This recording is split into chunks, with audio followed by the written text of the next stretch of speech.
You're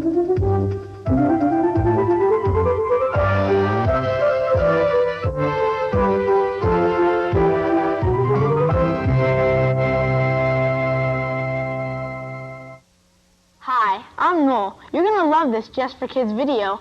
If you're having a little trouble with the picture on the TV now, maybe you just need to adjust the tracking on your VCR. That's the little switcher button just at the bottom of your tape player.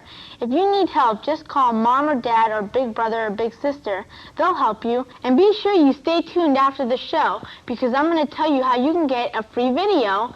See you soon and enjoy the show.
My name is Joy. I'm glad you made it to another Human Race Club meeting. It hasn't started yet, so if you hurry into the treehouse, you won't miss anything.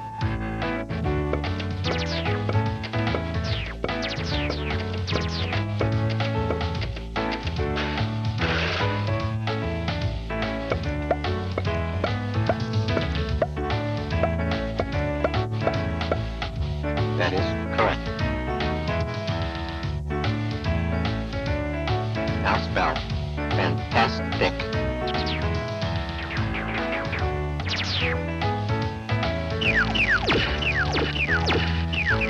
Okay, everybody, it's time to start the meeting.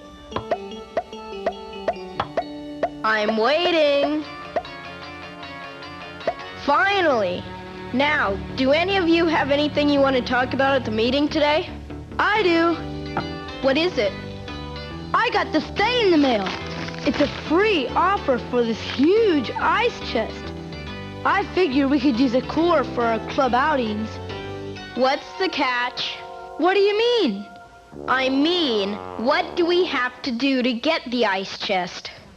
Nothing. It's free. Here, let me see that thing. Casey's right. Says right here, free ice chest. So it does. Wonderful. I can think of several times when a cooler would have come in handy. Remember that time when we had it? Before we get carried away with this thing and get our hopes up, I think we better read that flyer carefully. Oh, Teddy, don't be such a deadbeat. Could it be that you're not enthusiastic about this because it wasn't your idea? Don't be ridiculous, Maggie. It's just that I've learned... We know. Nothing in life is free. For Pete's sake, Teddy, ever since that Jeff Cassidy thing, you've said that 100 times. Quite frankly, I'm getting tired of hearing it. Of course I realize that.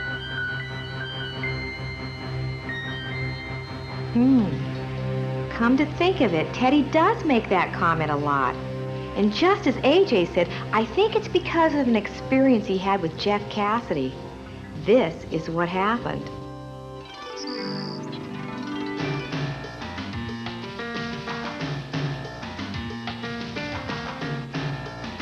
Hey, Jeff, whose skateboard are you riding? Teddy called to a boy who had zoomed past him on a fantastic skateboard.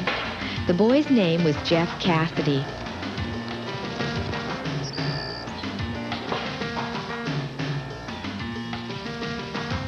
Hey, whose skateboard do you think it is? Jeff asked with a tinge of pride in his voice. Teddy commented playfully. It couldn't be yours, because you already have a great skateboard.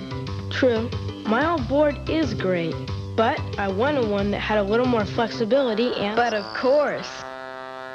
I would never expect you to be satisfied with anything but the very best. That's not true. Well, Jeff, old buddy, old pal, if you ever get tired of your old skateboard, I'd be happy to take it off your hands. Teddy's teasing was beginning to annoy Jeff, and when Teddy realized this, he decided to lighten up. I'm sorry if I offended you, Jeff. It's just that you have so many neat things, and Just where do you think I get the neat things I have?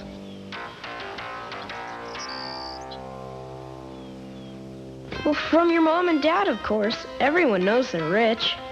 Jeff gave Teddy a steely look. Then, without saying another word, he rode off on his skateboard.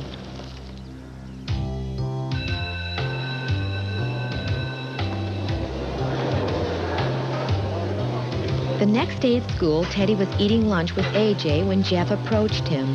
Teddy, I've been thinking about what you said yesterday, and I was wondering, how would you like to have some of the neat things I have?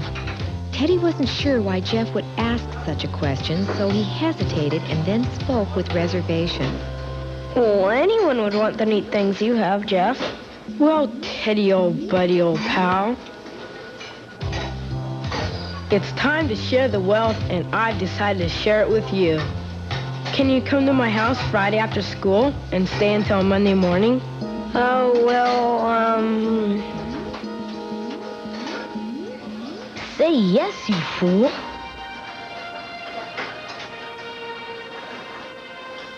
Can I have some time to think about your offer? Sure. You can have till Thursday.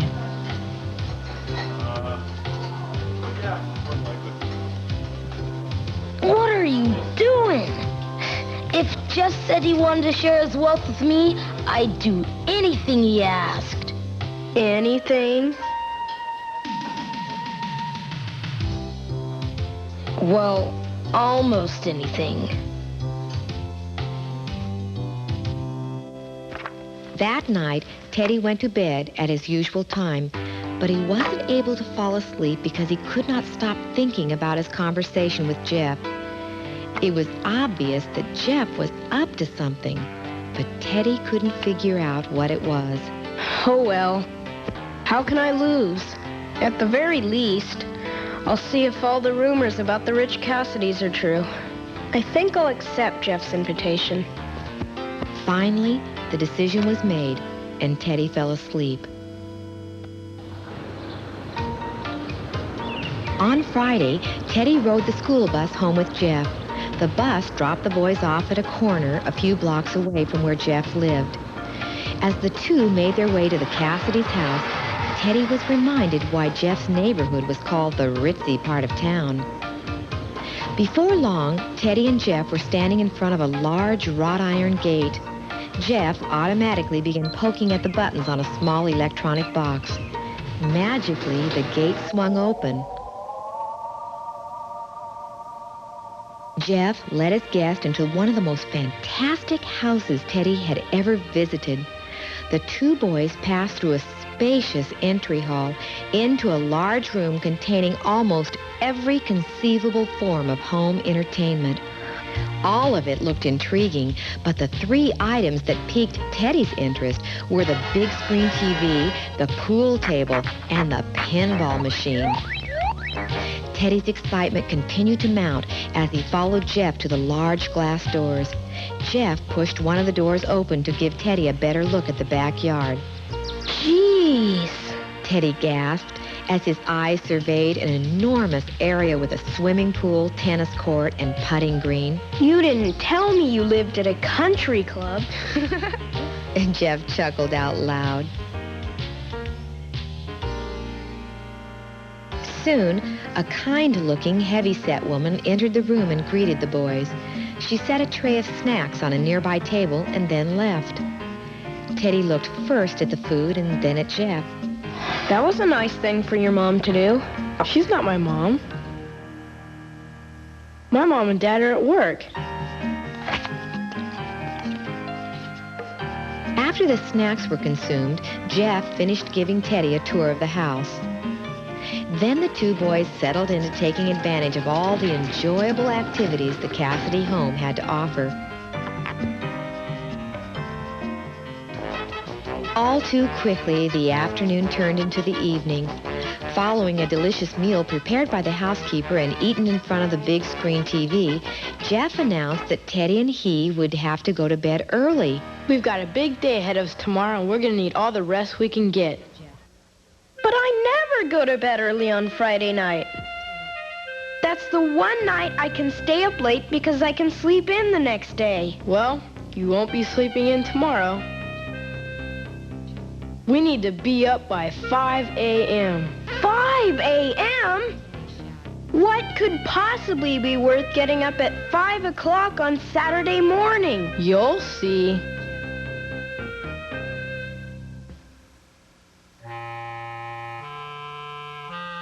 After watching one more program on TV, Teddy grudgingly followed Jeff upstairs.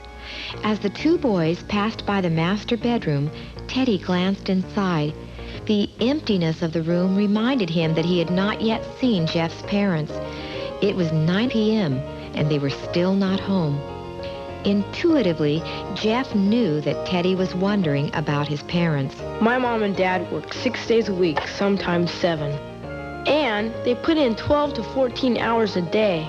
It's what they have to do to make their business work. Teddy didn't understand what had prompted Jeff's remark. He was just glad that his parents weren't away from home as much as Jeff's parents were. 5 o'clock in the morning came all too soon. It was still dark outside, and Teddy had an unusually difficult time getting out of bed. Wisely, he decided to skip his daily shower.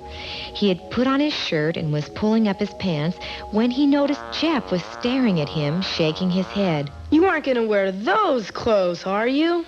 Teddy wasn't in the mood for Jeff's incriminating question. Are you saying that my clothes aren't good enough?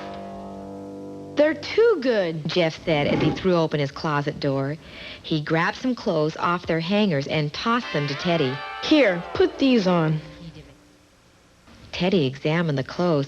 They looked like they had been through several world wars. Does this mean we won't be attending any dressy affairs today? Teddy asked, trying to be funny. His humor worked, and Jeff laughed. Once again, the boys approached the master bedroom, but this time the door was closed. Jeff motioned for Teddy to stop walking. Then he quietly turned the knob on the bedroom door and pushed it open. Teddy couldn't see exactly what was going on inside the room, but he could hear Jeff talking with his parents. The exchange among the three of them sounded warm and caring, and it seemed obvious that they loved each other very much. Before long, Jeff reappeared. He gently closed the door to his parents' room and signaled for Teddy to follow him to the kitchen. Breakfast of cold milk and cereal, the two boys went straight to the garage. Jeff pressed a button on the wall. The garage door opened, revealing several stacks of unfolded newspapers in the driveway. It's time to get to work, Jeff announced enthusiastically. By 6 a.m., the newspapers had been folded and stuffed into 2 large pouches that hung over the back of Jeff's bike. With Teddy riding Jeff's dad's bike, the two boys began delivering the newspapers. By 7:30 a.m., all the papers had been distributed, and Jeff and Teddy were on their way to a second job, which was cleaning the cages at a nearby kennel. The rest of the day was spent doing several lawn mowing jobs. By the time Teddy and Jeff returned to the Cassidys' house, it was dark and Teddy was exhausted. Jeff gleefully placed all the money that had been earned that day on the kitchen table. Teddy, old buddy, old pal, I told you I was going to share the wealth, and I intend to keep my promise. Half of this money is yours, and the same is true of the money we'll earn tomorrow. Tomorrow? Are we going to work this hard again tomorrow? Of course, Jeff said, somewhat surprised at Teddy's response. Unhappily for Teddy, the next day was a repeat of Saturday, and on Sunday night he could not get into bed soon enough.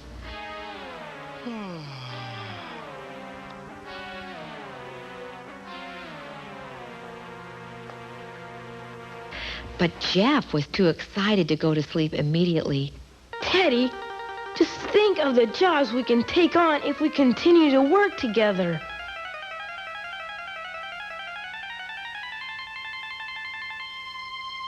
Are you kidding? If you think I want to spend all of my weekends this way, you're crazy.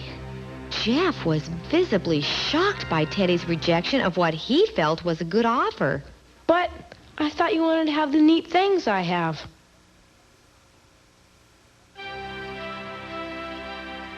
I do, but not enough to work for them, right? Look, Teddy, nothing in life is free. There is a price to be paid for everything. And the sooner you learn that fact, the better off you'll be. The next day at school, AJ could hardly wait to talk to Teddy. Well, what did Jeff give you this weekend? Teddy shot AJ a look of intolerance and then asked, What made you think he was going to give me something? He said he was going to share his wealth with you, didn't he? Look, AJ, nothing in life is free. There is a price to be paid for everything. And the sooner you learn that fact, the better off you'll be. Huh? AJ mumbled. He wasn't sure he understood exactly what was behind Teddy's remark, but he was sure of one thing. Teddy had learned what he was talking about from experience, and he meant it. So, what can we learn from all of this? Teddy and Jeff made two different choices. Jeff chose to work on weekends while Teddy chose not to work. Neither choice was better than the other. However, to be happy, each boy needed to accept the consequences of his choice and not be jealous of the other boy for enjoying the benefits of his choice. Every situation has its pluses and minuses. Jeff had lots of nice things, but little time to enjoy them. Teddy had lots of time, but fewer things to enjoy. Neither situation was better than the other. However, to be happy, each boy needed to focus on and enjoy the pluses without resenting the minuses of his situation. Jeff was right when he said there is a price to be paid for everything. Jeff had many nice things because he was willing to earn the money to buy them. He was also willing to see his parents less often. Teddy had leisure time on weekends and saw his parents more often because he was willing to have fewer things. Neither boy was better off than the other. However, to be happy, each boy needed to be satisfied with having whatever he was willing to pay for. A person can have nice things if he or she is willing to earn the money to buy them. In order to earn money, a person must be willing to work. Work requires time and energy. The more time and energy a person puts into work, the more money the person will have, and the more money the person has, the more nice things the person can buy. So having nice things often depends on how much a person is willing to work for them. I was with Teddy the other day when Jeff rode by on a brand new 10-speed bike. Jeff was on his way to a job, so he couldn't stop to talk with us. I thought the exchange between the boys was interesting. They each said only one word. Teddy yelled out, "Congratulations!" and Jeff yelled back, Thanks. You know, it's just about time for the meeting to be over, so why don't we go back inside the treehouse to see what's happening? Ha! Just as I suspected. Listen to this. A sales representative will call on you in the privacy of your home to present your free ice chest when you purchase the wonderful Do It Right gas barbecue. You see, you get the cooler free only when you buy the barbecue. Where does it say that? Right here in the small print. Teddy's right. Well, how much does a barbecue cost? The flyer doesn't say, but I'm sure it's more than the $20 we have in our bank account. We have $21.68 in our account. Well, whatever we have, I'm sure it's not enough to buy the Do It Right barbecue. You see, it's just like I said. Nothing in life is free. And thank you, Jeff Cassidy, wherever you are, for teaching that lesson to Teddy so he could teach it to us. If nobody has any more red-hot deals to discuss, I move that we adjourn the meeting. I second it. All in favor, say aye. Aye. All opposed, say no. No. Just kidding, just kidding. Then the meeting is adjourned. Let's eat! Nothing in life is free. Now that we've heard that so many times, I'll bet that none of us ever forgets it. Here's something else I hope you'll not forget. It's a song about money, and it's called Money.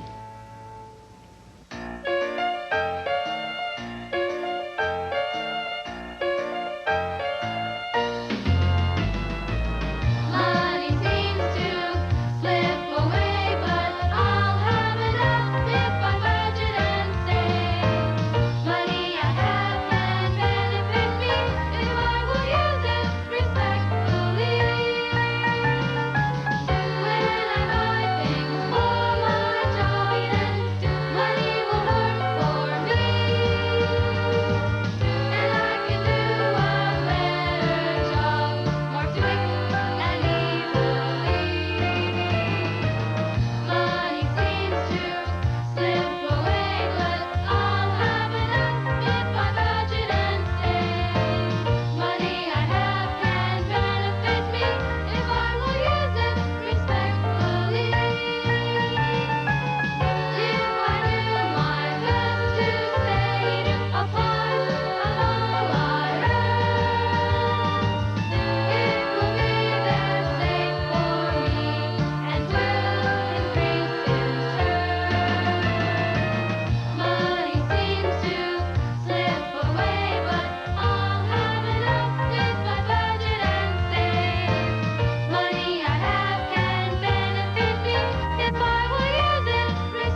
If you'd like us to send you a free Just for Kids video, here's all you need to do. Collect 6 of our Just for Kids videos and send us the proof of purchase for each, along with this card to Just for Kids, P.O. Box 4112, Woodland Hills, California 91367.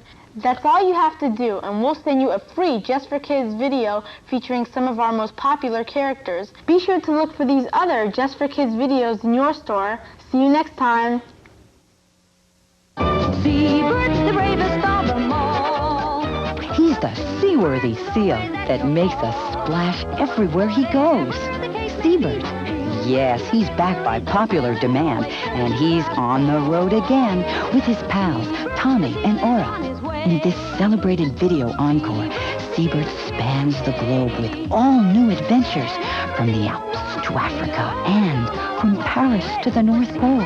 Tommy! Seabert! Aura! Oh, Tommy! Oh, Seabert, I've really missed you. Come on, get in the car quick. I'll explain on the way. He's off to help pets in peril, leopards in jeopardy, and many other creatures big and small. Kids love this cuddly pal and learn some important lessons from his adventures. He's the cleverest catch from sea to shining seal. He's Seabert. Break the ice and pour on the fun. If you find the place where the Ripple River flows, right near the Valley of Moss where the tall grass grows, it's here you'll find a village that is known as Ganterville.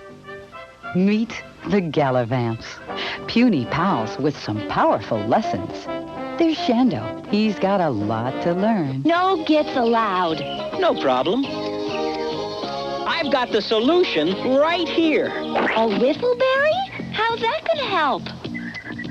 Watch. See? Kabumps. Just like full-grown Vanters. And Tidor, he's an instructant. Soon it will be kabumping day, when each of you will get your kabump. But first, you must go through granting, a process that will determine your future role in the Gallavant society. And there's the rest of the Gallavants. There's infants and constructants and music ants and adolescents. They become adults when they earn their kabumps. And there's all kinds of other Gallavant pals. They'll turn sadness to happiness with a hug and show you that anything is possible, but only if you try your hardest. It's no use, Shando. I just don't have a tongue for these things. Don't give up, Koosh. You can do it. Discover the pals you'll go buggy over, because kids are just burning with anticipation for the Gallavants.